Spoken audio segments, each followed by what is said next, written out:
Today, I want to ask you guys if you should fake it until you make it. So in this video, I'm going to share 3 examples of how I faked it until I made it. But I really want to hear from you on whether you think this is a good thing or not.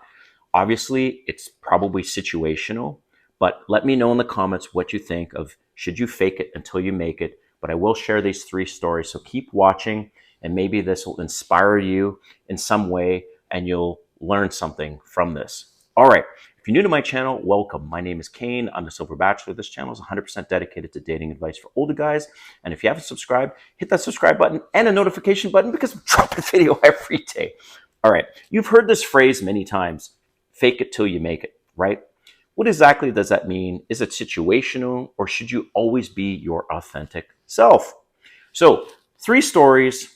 Number 1, one time in my career, my job was coming to an end. Like, my job was coming to an end, okay?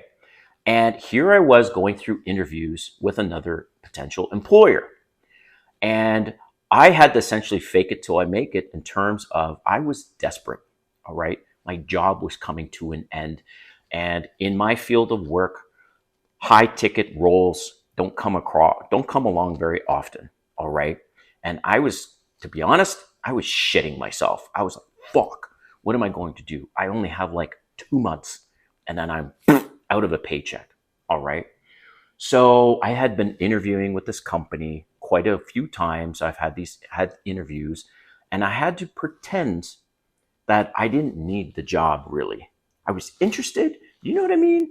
It's like, so when I say fake it till you make it, I did not share my desperation with them and said, you know what, I'll take anything.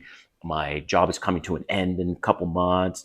I did not give off that impression. I was very cool, collective, calm, but behind the scenes, I was terrified. I was freaking out.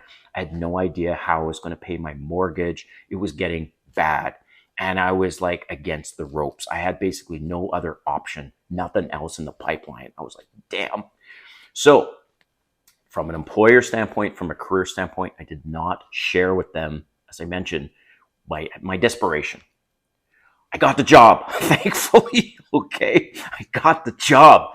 Whew, that was a relief, but they had no idea that I was going to be in a super bad situation. In fact, they had no idea I would have accepted way less money, right? But I still negotiated as if I actually was not in that situation, and it worked out to my benefit. All right. Another example.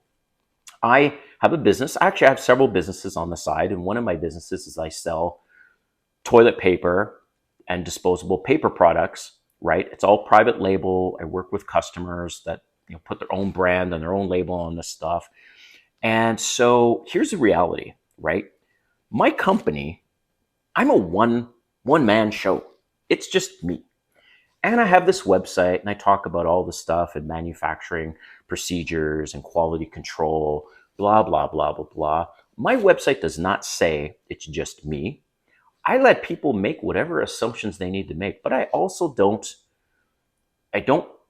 fabricate things. Like I don't say, oh, my team, such and such. Like I'm very careful with my wording, but I leave it up to the visitor to determine what they think my company is. And if they ask me, so how many people are in your company? I say, well, it's just me because I'm essentially a broker, right? So this is what I mean about faking it until you make it as another example. And I've been able to attract some high ticket clients, but it's just me, right? If they knew out of the gate that I was a one-man show, it's just me, I guarantee, I'm positive, I'm sure of it, that I would not be able to attract the high-profile clients that I have, because when I have a call with them, I'm upfront, especially if they ask me, so who's on your team, whatever. If they don't ask me, I just say, hey, look, I have partners in various countries to do the manufacturing, and the quality control is handled this way, whatever, right? So I really talk about my partners.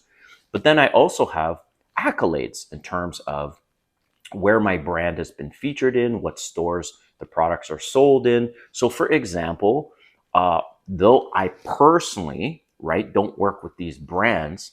The manufacturer that I work with makes products for Prada, Louis Vuitton, Gucci, to name a few, right?